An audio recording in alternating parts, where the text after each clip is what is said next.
Merci beaucoup, merci à vous. Donc en fait, ce qu'on va vous présenter avec Fiorenza, c'est un essai qui a été réalisé.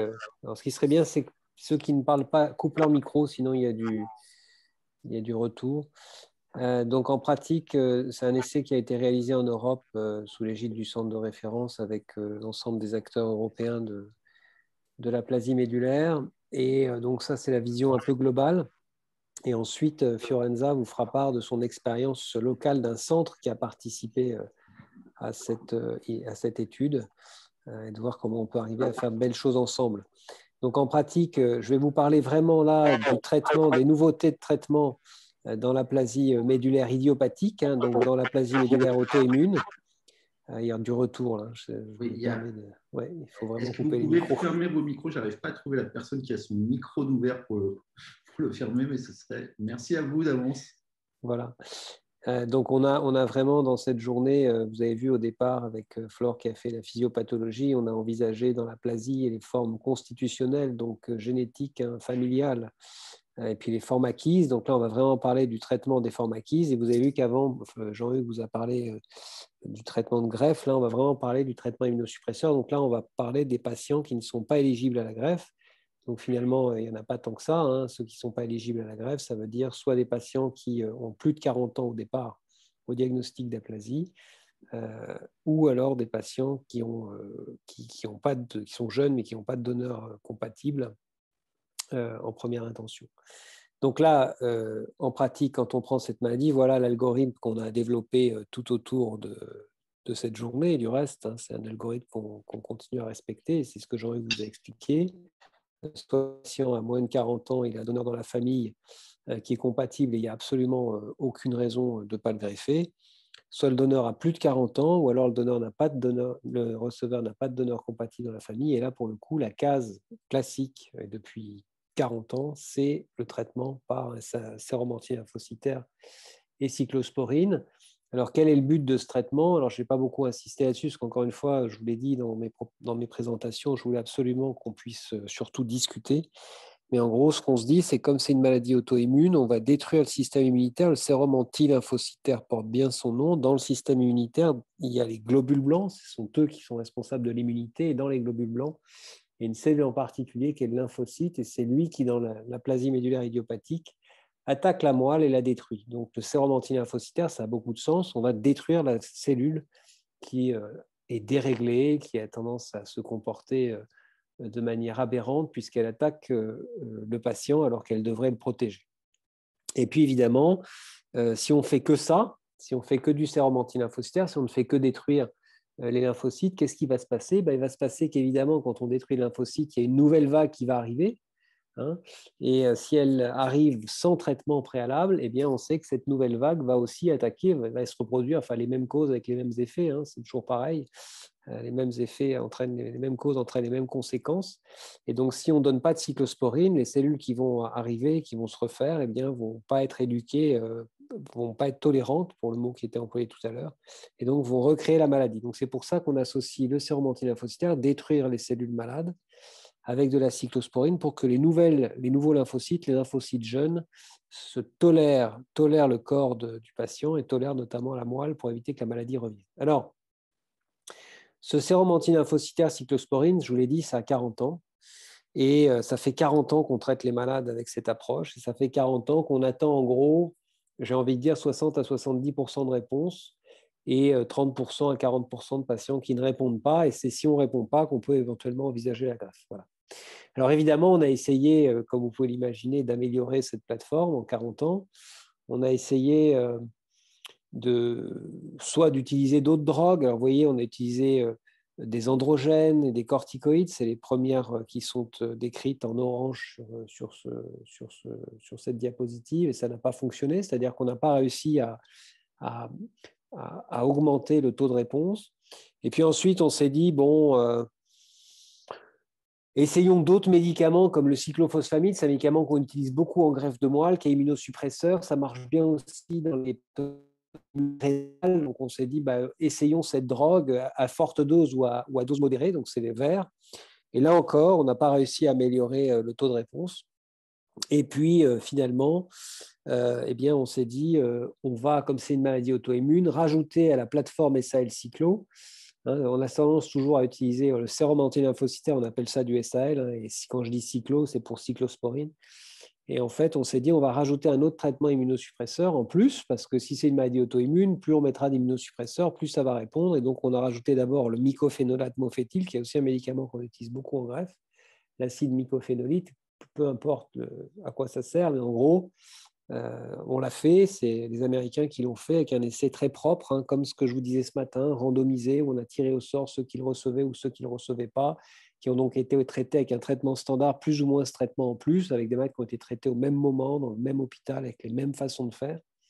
Et on s'est aperçu que ça ne changeait strictement rien, c'est ce qui est en violet.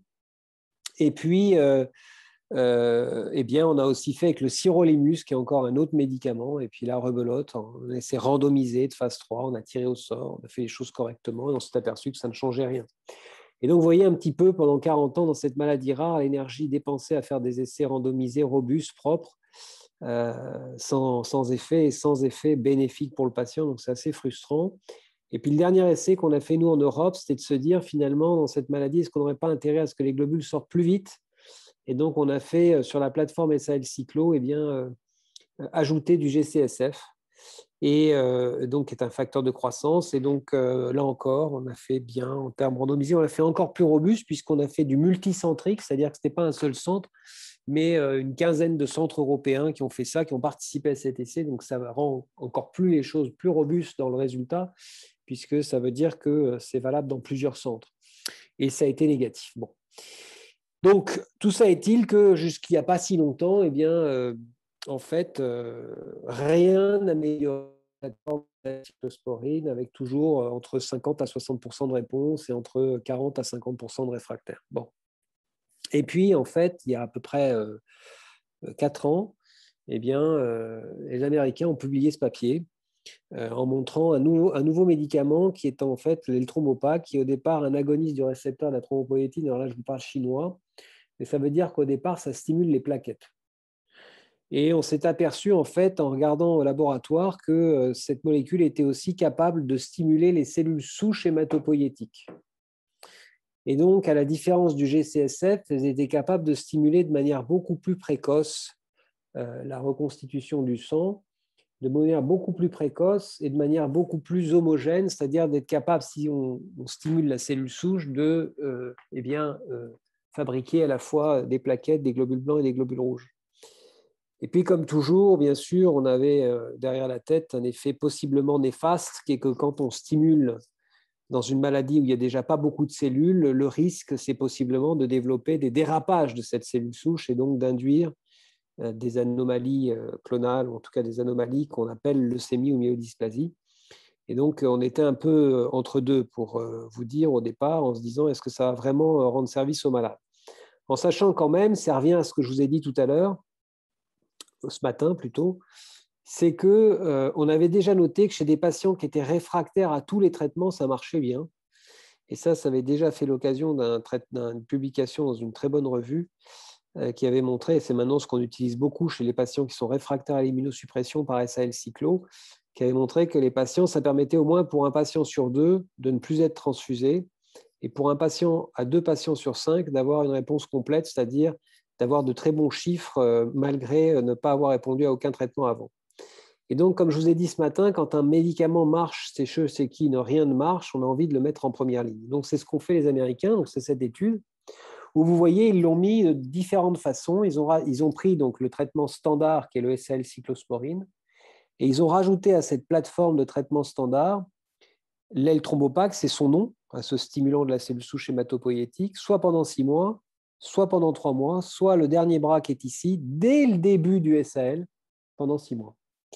Et en fait, ce qu'ils ont montré, ces résumés-là, alors simplement, ce qu'il faut que vous regardiez, c'est les barres bleues sur ce graphe, qui dans les 3 cohortes montrent des réponses qui sont de 80, 87 et 94% globales. Et donc, rappelez-vous, je vous ai dit, jusque-là, on attend à peu près 50 à 60% de réponses. Donc, ça veut dire qu'on est passé d'une réponse attendue de 50 à 60% à des réponses entre 80 et 95%, 94%. Donc, ça a quand même montré un intérêt très important. Et l'autre chose qui est intéressante, c'est les barres vertes, c'est les réponses complètes. C'est-à-dire que d'habitude, quand on fait un SAL cyclo, on atteint en termes de réponse complète à peu près 10 à 15% des malades. Je vous l'ai mis là, quand on a des cohortes historiques, on voit qu'on a à peu près 15% au maximum de patients, 17% qui ont des réponses complètes. Et là, vous avez des chiffres qui sont très importants, 33, 26 et 58 quand vous receviez l'Eltromopac 6 mois. Donc ça veut dire que dans cette étude, on montrait qu'en effet, en première ligne, les patients qui recevaient SAL cyclo plus L-Thrombopag avaient une augmentation de la réponse globale pour la première fois depuis 40 ans et une augmentation de la qualité de la réponse. Et donc, comme je vous ai dit ce matin, c'est très intéressant, mais ça ne veut pas dire grand-chose. Rappelez-vous, c'est le stade actuel de 2 des 3 médicaments bloqueurs du complément dits proximaux que je vous ai décrit ce matin, qui certes ont montré un intérêt très très bien quand ils sont mis seuls, mais on ne les a pas encore comparés au traitement de référence. Et donc, encore une fois, l'étape d'après, pour valider un médicament et pour montrer de manière robuste que ce médicament peut avoir un intérêt dans la maladie, il faut le comparer au traitement standard de manière randomisée, un groupe de patients qui ont le traitement standard et le même groupe au même moment qui ont le traitement standard plus le traitement expérimental. Et c'est comme ça qu'on arrive à faire en sorte de montrer, prouver que le traitement peut être intéressant dans une maladie. Et donc, c'est ce qu'on a fait en Europe. On a commencé cette étude en 2015 et ce qu'on a fait, c'est que nous avons traité un certain nombre de malades, soit avec le traitement standard qu'est le SAL cyclo, soit avec le traitement standard plus ce fameux stimulant, et donc avec en tête l'idée de trouver un avantage significatif aux patients qui recevraient l'association SAL cyclo plus L-Thrombopag. Alors comme vous pouvez le voir, si vous lisez un petit peu, vous voyez qu'on a un certain nombre de signataires français, Christian Escher pour Toulouse, Fiorenza bien entendu qui nous donnera son expérience pour Lyon juste après, Édouard Forcade pour Bordeaux, Louis Theriou aussi que j'ai vu pour Lille. Et donc, vous voyez très bien Jean-Baptiste Méhard pour Rennes. Vous voyez très bien que la France a participé largement à cette étude et on l'a d'ailleurs menée. Et donc, voilà comment ça s'est passé. Donc, c'est un essai de phase 3. Donc, le niveau de robustesse, notamment pour les instances réglementaires, est très élevé. On a donc décidé pour des patients qui avaient une aplasie médulaire sévère ou très sévère, d'assigner aux patients qui acceptaient de participer soit le traitement standard, c'est-à-dire le traitement qu'il aurait reçu de toute façon s'il n'avait pas été dans l'essai. Donc ça, c'était le bras A, avec le SAL cyclo qu'on fait depuis 40 ans, soit de l'autre côté, le bras standard SAL cyclo plus le nouveau médicament, le bras B, qui était donc l'L-Thrombopag, qu'on donnait pour une durée de 3 mois et on attendait de voir la réponse. Si la réponse était très bonne, on arrêtait. Si la réponse n'était pas bonne, on pouvait continuer jusqu'à 6 mois. Et on avait tout basé sur cette réponse complète à 3 mois, puisqu'on sait que c'est ce qui conditionne le pronostic chez nos malades, c'est-à-dire plus on répond, mieux on répond, et plus on répond vite, mieux c'est. Et donc, on s'était dit on prenait le pari, si vous voulez, par rapport à ce qui avait été publié, de tripler les réponses complètes à 3 mois, c'est-à-dire que je vous ai dit qu'il y en avait à peu près 15% à 6 mois, c'est ce qui avait été démontré jusque-là. On savait qu'il y a à peu près 7% à 3 mois, et donc l'idée, c'était de passer de 7% à 21% de réponses complètes à 3 mois. Et puis, on regardait aussi d'autres choses, évidemment, la réponse globale à 3 mois, à 6 mois, et puis, évidemment, les complications, la tolérance du médicament. Et puis, on avait aussi réussi 2 autres prouesses, parce que ce n'est pas simple dans cette maladie. La première, c'est qu'il y ait une analyse centralisée des prélèvements biologiques, c'est-à-dire tous les prélèvements allés à Londres, au King's College, qui est bien connu comme expert sur le plan de l'aplasie médulaire, sur le plan biologique. Et puis, on avait aussi stratifié les inclusions sur la sévérité de la maladie, les centres et l'âge. Alors, qu'est-ce que ça veut dire? Ça veut dire que même dans un groupe homogène de malades qui ont une aplasie médulaire sévère ou très sévère, on sait très bien que ceux qui ont une aplasie médulaire très sévère vont répondre moins bien que ceux qui ont une aplasie sévère. Et on sait très bien que les jeunes vont répondre mieux que les plus âgés. Et donc, ce qu'on a décidé, c'est de rajouter des boîtes, si vous voulez, de randomisation. Je suis désolé d'être c'est un peu réducteur, mais en gros, c'est ça, c'est-à-dire de se dire d'avoir des groupes de malades les plus homogènes possibles, d'avoir autant de malades avec une aplasie médulaire très sévère et autant de malades avec une aplasie médulaire sévère des deux côtés, et d'avoir aussi une répartition en termes d'âge qui était équilibrée. Donc, on a mené cette étude en Europe, vous le voyez, et puis on revient sur ce qu'on avait dit aussi ce matin. Vous vous rappelez qu'on avait parlé de la chance de l'Allemagne de pouvoir bénéficier du ravulizumab très vite, mais là, la malchance de l'Allemagne qui n'a pas pu participer à cette étude du fait, encore une fois, d'instances réglementaires. Donc, vous voyez bien que les réglementaires peuvent aller dans un sens ou dans l'autre. On a pu inclure dans 24 centres, donc ça apporte beaucoup de robustesse à cette étude, puisque les résultats que je vais vous présenter, c'est des résultats qui ont été générés sur 6 pays et 24 centres différents. Donc, c'est quand même, ça veut dire qu'on est capable, pas dans un seul centre, de faire des traitements et d'obtenir des résultats. Et puis, vous voyez que c'est une étude qui a été faite très rapidement, en 4 ans, hein, dans une maladie rare. Pour recruter 200 patients, c'est quand même pas mal, avec un suivi médian de 2 ans, c'est-à-dire que pour chaque malade, on avait au moins un suivi de 2 ans. Donc, on a pu enregistrer, donc 205 patients ont accepté de participer. Puis après, il y a les aléas, évidemment, des patients. Hein, c'est une maladie grave, hein, la plasie médulaire sévère. Il y a encore des patients qui meurent de cette maladie. Vous le voyez ici sur cette diapositive. Ensuite, on a assigné les patients à un traitement, soit le traitement standard, soit le traitement expérimental, c'est-à-dire la partie standard plus L-Trombopag. Et là, vous voyez tout de suite qu'on s'est rendu compte très vite, au moment de l'assignation, que certains centres s'étaient trompés de maladie. Ça arrive, hein, et c'est pour ça qu'on est là pour regarder. Ça s'appelle du monitoring, hein, en anglais, c'est-à-dire de la vérification. Au moment de la randomisation, au moment où on assigne un malade à un bras ou à un autre, eh bien, on vérifie tous les critères d'inclusion et on s'est aperçu que certains centres n'avaient pas randomisé correctement. Et puis, on a pu ainsi avoir 197 malades traités correctement et donc analysés, avec 101 malades qui étaient dans le bras standard, c'est-à-dire le bras qui était celui qui existe depuis 40 ans, et 96 malades qui étaient dans le bras expérimental, c'est-à-dire le bras standard plus l'électrombopal. Donc voilà les résultats. J'ai essayé d'être assez direct aux résultats pour ne pas vous perdre. Donc, en effet, cette étude est positive, c'est-à-dire qu'elle a obtenu son endpoint primaire, et donc, je suis désolé, de son objectif primaire. Donc, vous voyez que j'utilise des mots qui sont un peu barbares, mais c'est comme ça qu'on fait, hein, quand on veut prouver qu'un traitement est efficace. C'est-à-dire que par rapport à ce qui a été publié, on prévoit un certain nombre de réponses vis-à-vis de ce qui a été publié. Et donc, on dit que si ces réponses sont atteintes, nous aurons atteint la robustesse du bénéfice du médicament. Si ça n'est pas le cas, à ce moment-là, le médicament, eh bien, certes, il a montré son intérêt chez certains malades, mais après, il n'a pas passé le cap de la phase 3. Et donc là, vous voyez qu'il l'a passé. Il l'a passé, c'est résumé sur cette diapositive.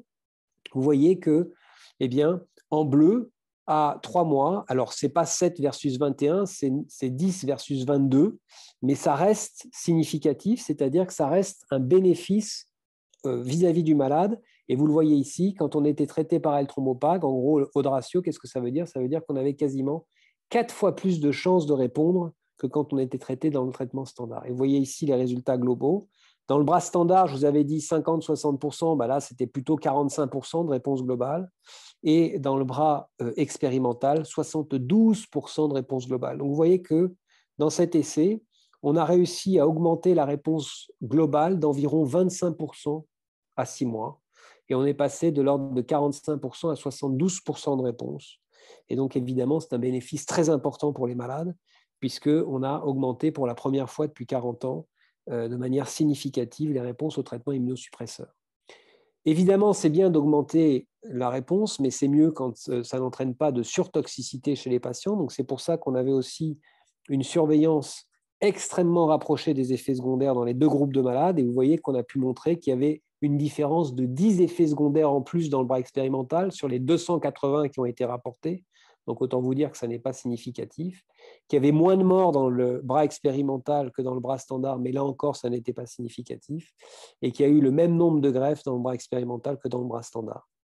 Donc, ça veut dire quoi? Ça veut dire que pour la première fois depuis 40 ans, eh bien, le traitement immunosuppresseur de l'aplasie médulaire a pu être amélioré avec ce traitement, avec une augmentation de l'ordre de 25% du taux de réponse. C'est quand même pas rien de passer de 45 à 72%, même presque 30% de taux de réponse, et sans qu'on ait pu mettre en évidence de surtoxicité liée aux nouveaux médicaments.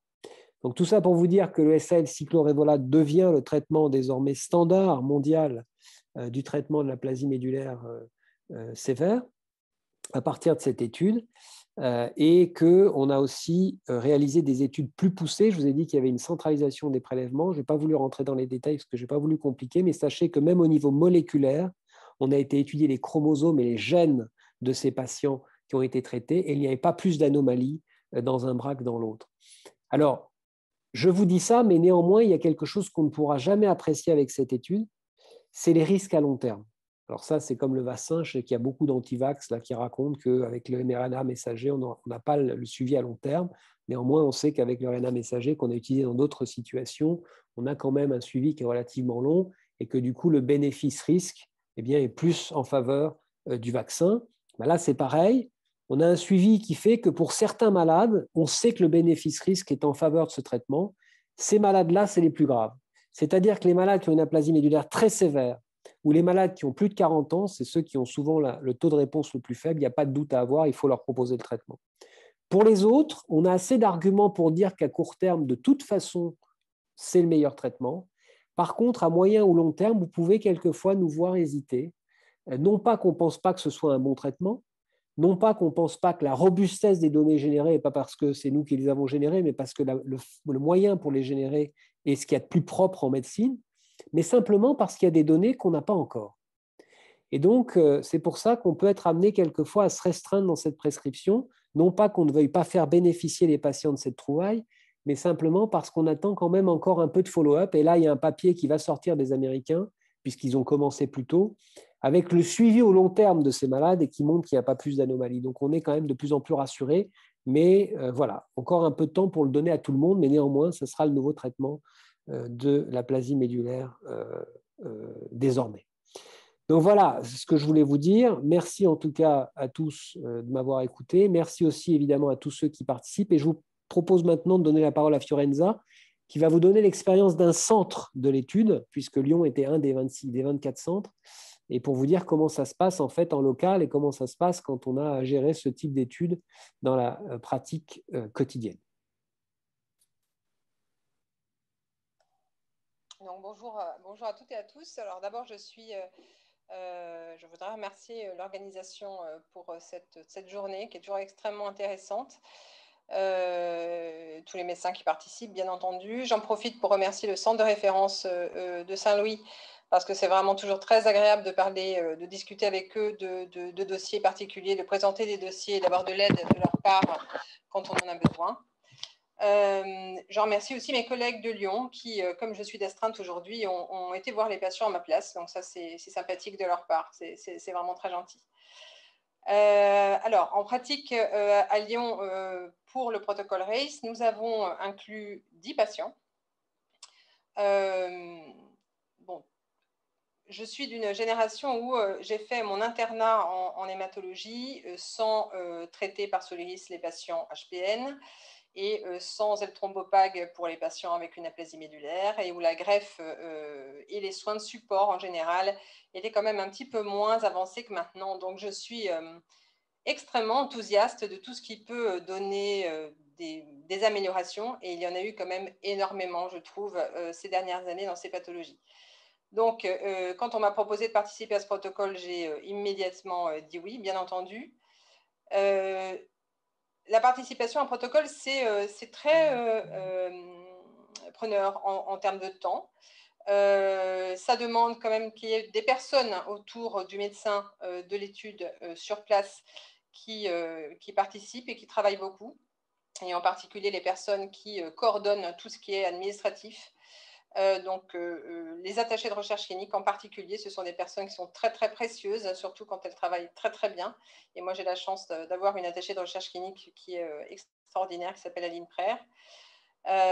Après, il faut avoir de bons rapports avec les patients. Il faut savoir leur expliquer la pathologie. Il faut savoir leur expliquer quel est l'intérêt de participer à une étude, parce que ce n'est pas toujours facile de leur part d'accepter justement la participation à une étude. Donc, il faut savoir évaluer avec eux quel peut être le bénéfice qu'ils peuvent en retirer, bien entendu. Donc, nous avons inclus 10 patients et ces 10 patients représentent un petit peu un mini protocole RACE parce que c'est exactement ce qui a été démontré dans les 197 patients qui étaient inclus au total. Donc, en pratique, nous, on a inclus 5 hommes, 5 femmes de 20 à 75 ans, donc avec des tranches d'âge très, très différentes. Bien évidemment, tous les patients de moins de 40 ans étaient des patients qui n'avaient pas de donneur géno-identique, donc pas de donneur familial identifié, et donc devaient de toute façon bénéficier d'un traitement immunosuppresseur pour le traitement. Alors, on n'a pas parlé tout à l'heure dans les aplasies médulaires en général, le diagnostic, comme on l'a dit en début de journée, on recherche de toute façon toujours la présence d'un clone HPN. Bien entendu, ça faisait partie du bilan au diagnostic et du bilan dans le cadre du protocole. Chez nous, je crois qu'il y avait 7 patients sur 10 qui avaient un petit clone HPN. Et quand je dis petit clone, c'était même des clones inférieurs à 1%, 0,8, 0,7%, etc. Enfin, on a aussi ces données. Et 6 patients sur 10 chez nous ont bénéficié du traitement par L-thrombopag. Donc, sur 10 patients, on en a eu plus avec le traitement d'études.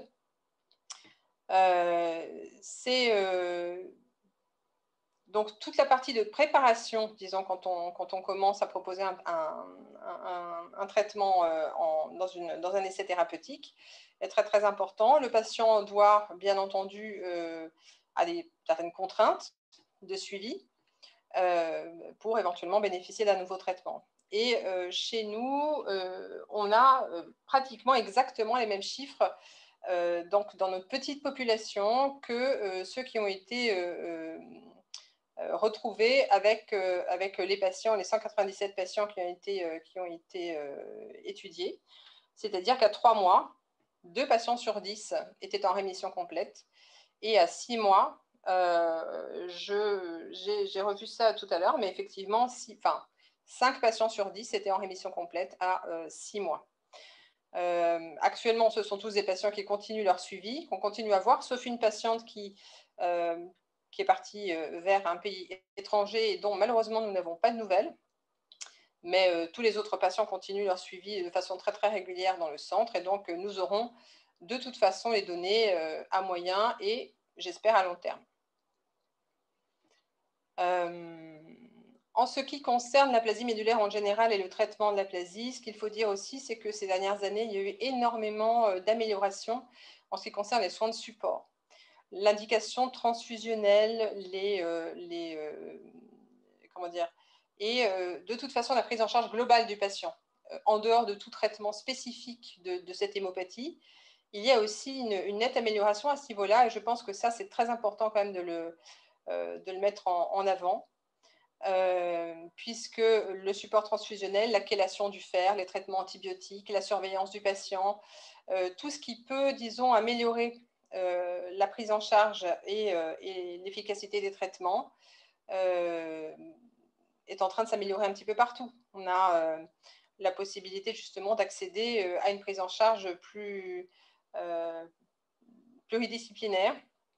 Et ça, c'est très, très important. Et je pense que ça rentre en compte dans l'amélioration constante, même si très, très lente, de la prise en charge de ces patients.